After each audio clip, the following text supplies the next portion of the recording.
Okay, let's dive in. We're setting off on what feels like a truly epic adventure, doesn't it? That feeling of, pure anticipation, the path ahead, just buzzing with possibility. Absolutely, like standing on the edge of something huge and unknown. It's exciting, maybe a little daunting. It's a fantastic way to pull someone into a story. Couldn't agree more. And that's exactly the feeling author Kalki immerses us in right at the start of Ponniyin Selvan.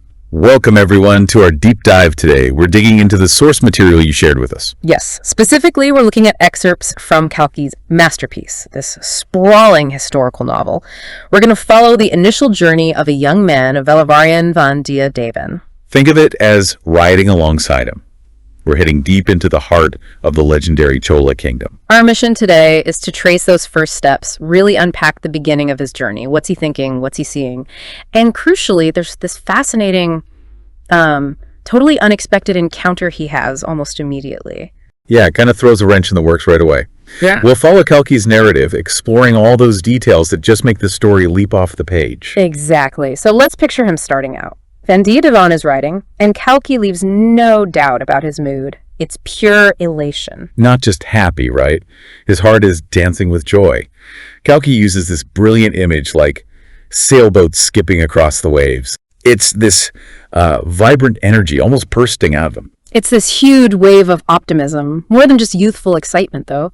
Kalki tells us his intuition is screaming at him, basically. He feels he's about to have adventures like none experienced in one lifetime. Wow. So in his head, this isn't just a delivery mission. This is it, the big one. Precisely. It frames him immediately as someone who sees life on a grand scale, full of potential for greatness.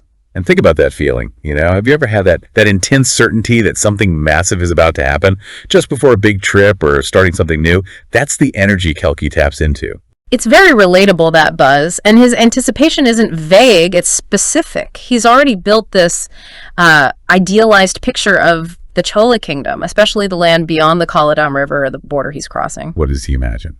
Oh, the best of everything. A land that's fertile, bountiful, rivers everywhere, huge reservoirs, clear streams, just pure abundance and natural beauty. Like paradise, almost. Pretty much. And central to it all is the river Pani, the Kaveri. For him and for everyone there, it's more than just a river. It's sacred, the lifeblood, praised in song and epic. He pictures the details too, right? The trees along the banks. Yes, the Punai, Kanai, Kadamba trees, heavy with flowers, and the river itself dotted with beautiful lotus blooms, lilies, blue lotus, red lotus. Kalki's showing us Vandiyathevan isn't just seeing geography. He's seeing poetry, culture, something almost spiritual in the landscape. And the people. What does he think about them? He wonders, what they'll be like living in such a famed land. And then, of course, the temples. He anticipates these magnificent temples. Built by the Cholas. The devout Cholas, yeah, along the Kaveri. Kalki mentions the strong granite Shiva temples and the towering Vishnu temples. So right away, you get this sense of deep religious commitment woven into the kingdom's identity. It's not just a political center he's writing into, it's a spiritual one too. Definitely. And then there's the capital itself, Pasarai. He's just completely in awe of the idea of it. Kalki says it made older cities like Pumpuhar and Urayor seem like small towns. Exactly. Pasarai is the center, the beating heart of Chola power. He imagines everything, huge palaces, towering columns, weapons, guardhouses, busy markets. Temples too, presumably. Oh, absolutely. Those amazing temples he thought about along the river, now concentrated in the capital, it's the embodiment of Cholamite wealth and devotion all in one place. And it's not just the sights, is it? He's thinking about the sounds too. He is. He knows about the famous devotional poems, the Thivaram and the Thiruvaimosi. These are like foundational hymns for Saivas and Vaishnavas. And he hopes to hear them. Yeah, he's excited about potentially hearing music experts singing them in the temples. It shows he appreciates the culture, the art, not just the power. Adds another layer to him. So beyond just seeing the sights, he's got personal goals too. He's hoping for favors beyond his wildest dreams. This trip is his big chance, potentially, a way to get ahead. And these hopes are tied to specific, very important people he wants to meet. The emperor first. Emperor Paranthaka Sundara Chola. Kalki describes him in almost godlike terms, like the god Velen for valor, handsome as Manmatha, the god of love. Meeting him is the ultimate prize. And the emperor's daughter. The younger Parati Kunavai, his beloved daughter, an incomparable jewel among women. Kalki really elevates her. What would meeting someone like her mean for Vandiyathevan? Well, in that society, meeting royalty, especially a princess known for her intelligence and influence, is huge. It's access to the absolute top tier of power. For a messenger like him, it could be life-changing. That's probably the kind of favor he's dreaming about. So the stakes are high for him personally. He's equipped for the journey: spear, sword, armor. And courage, Kalki makes sure to add, he's ready. But there's a catch.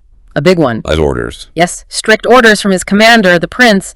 Do not enter into any skirmish until the assigned task is completed. That must be incredibly hard for him, given how excited and adventurous he seems. Kalki says it's pretty trying to obey that order. He's managed so far, but he's itching for action. And Kedembor Fort, his destination, is only about 2 days away now. Keeping patient is a real struggle for him. His whole mission, those dream favors, depend on him getting there without causing trouble. And getting there quickly. He intends to reach Kedembor Fort before sunset. So he's riding fast, trying to balance that adventurous spirit with the need for discipline. Which makes his detour in Veeranarayanapuram even more significant. She's focused, he's riding hard, and then, bang, off track. Completely off track. He reaches this town, Veeranarayanapuram. It's a Vaishnava town, mostly dedicated to Vishnu. And it's not just any day, right? Yeah.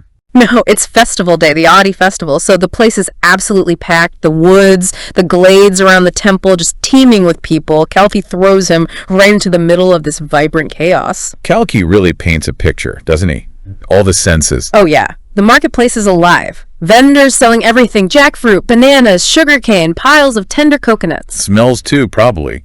Myrrh, candy. Jaggery, betel leaves, pressed rice, puffed grain. It's a whole snapshot of local life, food, trade. More than just a market, it's the community's pulse. And flowers everywhere. Loads of them. Lotus buds for offering at the temple, other flowers for women to wear in their hair. It's that mix of sacred and everyday life, devotion, and just living. What else is going on besides the market? Entertainment, fun games, amusements, and people seeking guidance: astrologers, palm readers, soothsayers. Kalki even mentions magicians who cured poison bites. Wow, practical magic. Shows you the everyday concerns, too. Exactly. It's this rich, bustling backdrop. And into this scene, Vandiyathevan rides. But then something catches his ear. The argument. Yeah, amidst all the noise, he hears loud noises of argument coming from a big crowd gathered nearby. And this is where his orders meet his personality, right? Head-on collision. Despite the mission, the need for speed, Kalki says an immense urge rose in him to find out what the argument was about. He could not control it. He just has to know. Irresistible. That curiosity, that adventurous spark, it just takes over. He stops his horse, tells it to wait, maybe thinking it'll be quick, and pushes right into the crowd, drawn to the drama. So what does he find at the center of this commotion? Surprisingly, given the noise, it's only 3 persons actually doing the debating. The large crowd is just the audience, totally hooked, cheering their favorites, explaining what's going on. Like a public spectacle. Who are the debaters? Kalki describes them very distinctly. First, there's the guy who becomes pretty central. Azhvarkadiyan Nambi? The Vaishnava. Yep. An exceptional follower. Kalki gives us details. Sandal paste nama marks all over his body, that Vaishnava symbol, a top knot on his forehead. He carries a short staff. And he's described as having a short, squat frame, but looking quite strong. Memorable guy. Okay, who else? Then there's a Saiva devotee, a follower of Shiva, marked by the broad ashen marks on his devout body, the vibhuti. Simpler description, focused on his faith identity. And the third one? He's different. Ochre robes, like a monk or ascetic, completely shaved head. Kalki says he's neither a Vaishnava nor a Saiva, seems to be an Advaita philosopher beyond any sect. That's about non-duality, right? Everything is one ultimate reality. Exactly. So he represents a more philosophical path, trying to look beyond the specific forms of God that the other two are focused on. 3 very different viewpoints clashing here. And the argument is already heated when Vandiyathevan arrives. Oh, yeah. Saiva is challenging Nambi directly. He's using that classic story, Brahma and Vishnu, trying to find Shiva's head and feet. The Lingadhava story, where Vishnu fails to find the feet. Right. And the Saiva uses that. That being so, how can your theoremal Vishnu be a greater god than Lord Shiva? Laying down the gauntlet. How does Nambi respond? Calmly. Not a chance. Kalki says he pounds his staff. He immediately calls the Saiva a fanatic Saiva, dust-worshipping priest, referring to the ash, and tells him to stop your nonsense. Straight into insults. Wow. Okay. Does he have a counter-argument? He does. He brings up Ravana, the demon king who got boons from Shiva. Nambi argues that Sri Rama, an avatar Vishnu, basically made those Shiva-given boons useless, turned them to sawdust. So Vishnu's avatar trumps Shiva's boon. That's his point, so he throws the challenge back. When that is so, how can your Shiva be a greater god than our Thirimal? If myth versus myth, each trying to prove their god is supreme. It escalates fast, from theology to, well, basically trash talk using scriptures. Totally. It shows how intense these divisions could be. And then the third guy, the Advaita philosopher, tries to step in. To calm things down. Sort of. He tries to lift the whole conversation. He calls their argument wasteful, saying it has no end. He thinks they're focused on pagan rituals of devotion. Ouch. So what's his alternative? The path of knowledge, she says, is greater than devotion, and beyond that is absolute knowing. In that state, there is no Shiva and no Vishnu. All existing is the supreme being. He even cites Sri Sankara, the famous philosopher, trying to bring in unity, non-duality. A noble effort, but somehow I doubt Nambi's having it. Not for a second. Nambi interrupts him and, quite cleverly, uses the monk's own citation of Sankara against him. Ow. He asks if the monk knows what Sankara really said at the end of all his complex philosophy. Nambi quotes directly, "Sing of Govinda, sing of Govinda, sing of Govinda, O foolish mind." He said it 3 times. Govinda being another name for Vishnu Krishna. Exactly. So Nambi twists it, saying Sankara's final advice was basically devotional singing aimed at dumbheads like you, meaning the monk, when he mentioned foolish minds. Whoa! That's quite a takedown. How does the crowd react? They love it. Thunderous clapping, mocking laughter, cheers of aha, aho. Nambi totally won them over with that verbal smackdown. What about the monk? Is he crushed? He keeps his cool, mostly, acknowledges being called foolish, but throws back an insult, calls Nambi a wood-brain wastrel because of his wooden staff, says he regrets talking to him. Okay, so it's still verbal sparring, but does it stay that way? Nope. Nambi escalates. Fueled by the crowd, maybe? He raises his staff, says it's not an ordinary wood staff, claims it can break open your shaven head. He looks like he might actually hit him. The crowd cheers him on. That's getting dangerous. Does the monk back down? Amazingly, no. He stays calm, tells Nambi to keep the staff, says he won't be angry even if hit, and then he repeats his philosophy. That which hits is supreme. That which is hit is also supreme. If you lay hands upon me, it is like hitting your own self, applying non-duality even to being attacked. How does Nambi react to that? With theatrical mockery, it seems. He announces to the crowd, "All of you watch. The Supreme is going to serve the Supreme a hallowed hit. I am going to hit myself with the staff." He swirls the staff and moves toward the monk like he's going to hit him as hitting himself. It's about to get physical. Right on the edge. But then something weird happens. The monk just disappears. Kalki says he mingled into the crowd and vanished. Poof! Gone. Vanished. How? Kalki leaves it ambiguous. Was it a trick? Did the crowd help him slip away? We don't know. It adds this layer of mystery. And the crowd, what do they do? The Vaishnava supporters cheer even louder. They see it as a win, I guess. The monk's gone, the threat is gone, but Nambi's still fired up. So who does he turn on now? Back to the Saiva. His original opponent calls him, "You foot dust worshiper," again. Taunts him for not running away like the philosopher. Even throws in a weird jab, asking if the Saiva thought he was conning Krishna. Just poking him. Did the Saiva try to respond this time? He tries. Starts bringing up stories about Krishna getting beaten for stealing butter. Trying to show Vishnu wasn't always supreme. But Nambi's too quick. Cuts him right off. Throws back a story about Shiva himself carrying dirt and getting beaten on the back in disguise. Basically says, your god got beaten too. Then he swirls his staff again and moves towards the Saiva. It looks like he's really going to hit him this time. And Kalki contrasts them physically, right? Nambi is strong, the Saiva is frail. Exactly. Nambi's a stocky, well-built brute, the Saiva an emaciated man. And the crowd, they're not just watching now, Kalki says. The supporters are ready to enter the tussle. It's about to become a full-on brawl. Right. And this is where Vandiyathevan steps back in, despite his orders. He can't help himself. He feels he must stop this absurd rumpus. Maybe it's courage, maybe impatience, maybe just common sense seeing how out of hand it's getting. He steps forward. What does he say? How does he try to stop it? He tries humor and distraction, asks why they're arguing, then suggests if you itch for a fight, why not go to Lanka? There is a big war going on there. Trying to bring some perspective, maybe, redirect their energy. How does Nambi react to this peacemaker? He turns curious. Who is this fellow trying to make peace? Shifts his focus from the Saiva to Vandiyathevan. But the crowd likes Vandiyathevan. Some of them do. Kalki notes his fearless mind and charismatic face impresses people. They start cheering him now. Thambi, you tell them, they shout. Tell these quarrelmongers the truth. We will support you. The crowd's loyalty shifts on a dime. Okay, so with the crowd behind him, what does Vandiyathevan say? He starts with what seems like a simple, obvious point. Says that up in heaven, Lord Shiva and Lord Vishnu Narayana seem to be quite friendly and pleasant towards each other. So why are these guys arguing? How does that go down? The crowd just snickered. They find his straightforwardness kind of funny, given the intense feelings involved. It shows the gap between, ideal theology and real-world sectarianism. Saiva isn't laughing, though. No. He says Vandiyathevan seems intelligent, but jovial words cannot end the argument. He demands a straight answer. Is Shiva greater than Vishnu or not? Take a side. So Vandiyathevan has to give an answer. What does he say? He gives the standard, diplomatic, generally accepted answer. Shiva is great god, so is Thirmal Vishnu. Both are equal. Worship whoever you want. Why quarrel?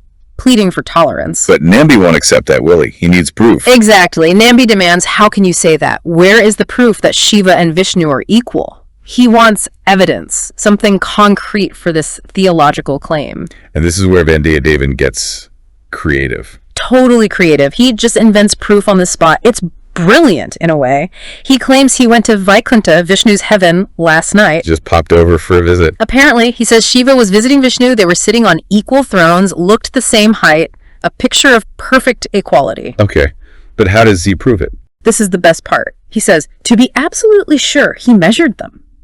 Measured their height with my arm, found both to be of exactly the same height, offering physical measurement as divine proof. It's completely absurd. How does Nambi take that? He roars, young man, are you mocking me? He knows it's ridiculous, but the crowd, they're eating it up, applauding, yes, Thambi, yes, tell us more. They love the audacity. Vandiyathevan doesn't stop there, does he? No, he doubles down. Yeah. He says he asked Shiva and Vishnu directly, and they said, Hari and Shiva are one and the same. Those who don't know this should have their mouths filled with dirt. Whoa. Divine authority invoked. And then the kicker, he claims the gods gave him this fistful of dirt specifically to throw in the mouths of idiots who argue about it. He opens his hand, shows the dirt. Oh no, he doesn't actually. He does. He throws the dirt among them into the crowd as the divinely sanctioned punishment. And that's the tipping point. That's when all hell broke loose. People just start grabbing dirt and rubble and throwing it at each other. The whole thing instantly degrades into a massive dirt fight. What about Nambi, the guy who demanded proof? He gets swept right into it, joins the fracas, shouting, idiots, unbelievers, swinging his staff. It's complete chaos. Vandiyathevan's attempt to stop the argument just turned it into a messy, physical free-for-all. Unbelievable. From high-minded debate to mudslinging. Literally. The festival atmosphere is completely gone, but just as this riot is kicking off, it stops. Dead in its tracks. Well, stops it. An external interruption. A stentorian announcement nearby, super loud, formal, cutting through everything. An announcement. About what? About someone important arriving. It lists title after title.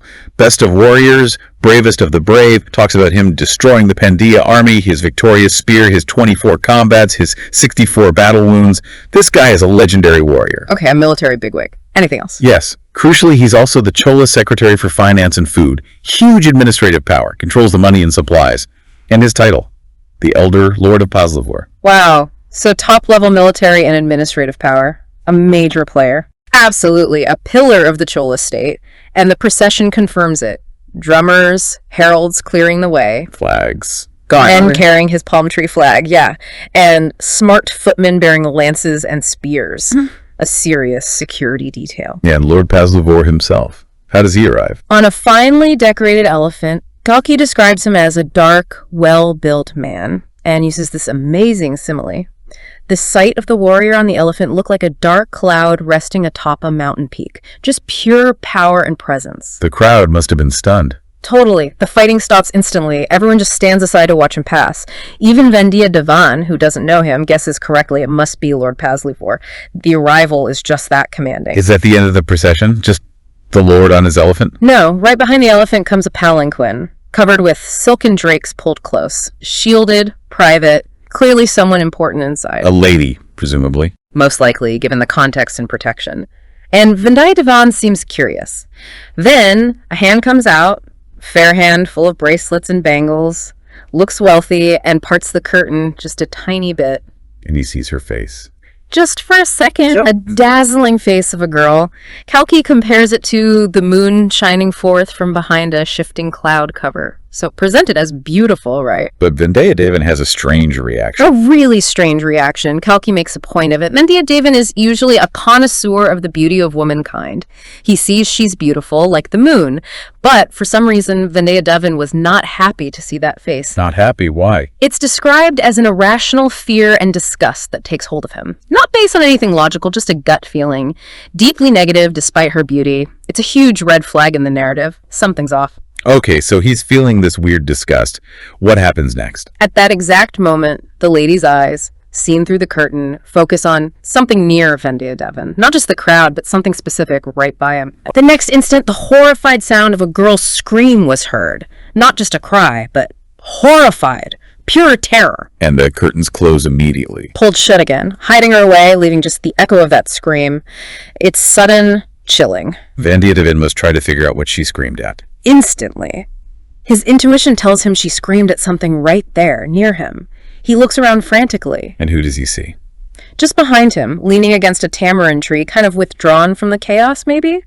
It's Azhvarkadiyan Nambi, the Vaishnava debater. Nambi again. But is it just him being there? Or something more? Something much more. It's his face. At that exact moment, right after the scream, Vandiyathevan sees that Nambi's face had turned undescribably horrible and ugly. Horrible and ugly. How? Not just angry. Kalki uses undescribably. It implies something beyond normal emotion. A shocking, deeply disturbing transformation from the argumentative guy of moments ago. And how does Vandiyathevan react to seeing that? His heart fills with irrational surprise and revolt.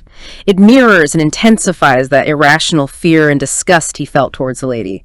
These two strange, negative feelings are now linked directly through Nambi's horrifying expression and the lady's scream. It's an incredibly powerful ending to that sequence, isn't it? Kalki just masterfully connects the powerful lord, the mysterious, beautiful lady, her scream, and the sudden, terrifying change in Nambi, all swirling around Vandiyathevan. Wow. Okay, let's just quickly recap that roller coaster. We started with Vandiyathevan, full of hope, dreaming of the Chola kingdom, aiming for glory and royal favor. Then, boom, sidetracked by the Ahadi festival chaos in Veeranarayanapuram, gets drawn into that intense religious debate with the Saiva, the Advaita monk, and especially the fiery Vaishnava of Azhvarkadiyan Nambi. He tries to mediate, fails spectacularly, tells a wild story about measuring gods, and ends up starting a dirt fight. Classic Vandiyathevan, maybe? Seems like it. But that chaos is instantly stopped by the arrival of the incredibly powerful Elder Lord of Pasluvor. Military and financial might combined. And in the palanquin behind him, a glimpse of a beautiful lady's face triggers a weird negative gut reaction in Vandiyathevan.